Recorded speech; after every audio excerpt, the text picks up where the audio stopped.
पुन्हा खामगावमध्ये अमानुषपणे जीवघेणा हल्ला बौद्ध तरुणावरती झालाय। अजय सोनटक्के पाळा खडकी या गावचा 24 वर्षीय तरुण आहे।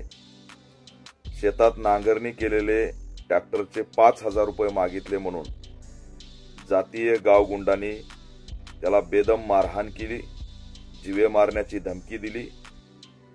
रक्तबंबाळ अवस्थेमध्ये सर्वांसमोर त्याला मारत राहिले। अशा पद्धतीने दहशत निर्माण करण्याचं काम खामगावमध्ये जातीवादी प्रवृत्तीकडून सुरू झालेलं आहे। किरकोळ 5000 रुपये मजुरीचे मागितले म्हणून या बौद्ध समाजाच्या तरुणावरती हल्ला झालेला आहे। मी खामगावच्या डीवायएसपी बुलढाण्याच्या एसपींना आवाहन करतोय, मागणी करतोय की तात्काळ या आरोपीला अटक करावी, यांची गुन्हेगारी पार्श्वभूमी तपासावी आणि त्यांच्यावरती कठोर कारवाई करावी। पीडित अजय सोनटक्के हा जखमी आहे, त्याला चांगलं आरोग्य आणि इलाज देण्यासाठी प्रयत्न करावेत।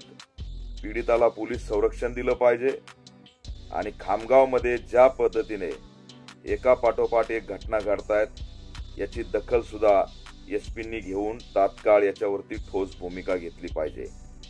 लवकरात लवकर जर सर्व आरोपी अटक झाले नाहीत आणि न्याय मिळाला नाही तर पुन्हा खामगावमध्ये येऊन त्या ठिकाणी आम्ही मोठ्या प्रमाणात आंदोलन उभा केल्याशिवाय राहणार नाहीत। 8 दिवसात 2दा दलित तरुणावर जर हमले होत असतील तर खामगाव आणि बुलढाण्यामध्ये दलित सुनियोजितपणे टार्गेट केले जात आहेत का, असा सुद्धा प्रश्न या ठिकाणी निर्माण झालेला आहे। गृहमंत्र्यांनी सुद्धा तात्काळ या सर्व घटनांची दखल घ्यावी अशी सुद्धा मागणी आम्ही करतो।